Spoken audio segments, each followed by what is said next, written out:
so that we know each other, we know who does what. Plot 34, Bridge Street. So Bridge Lane, Road 60, occupied by UC. Tulimi insecurity etandika niffe bene okuva ewaife. Ekintu kyonna kyonna ekibaawo tukolaganira walala ne poliisi.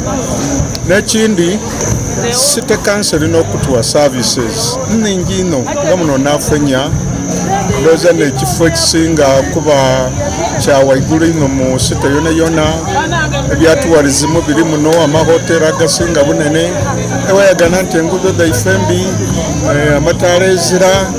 We need to see an improvement in the way we attend crime to crime.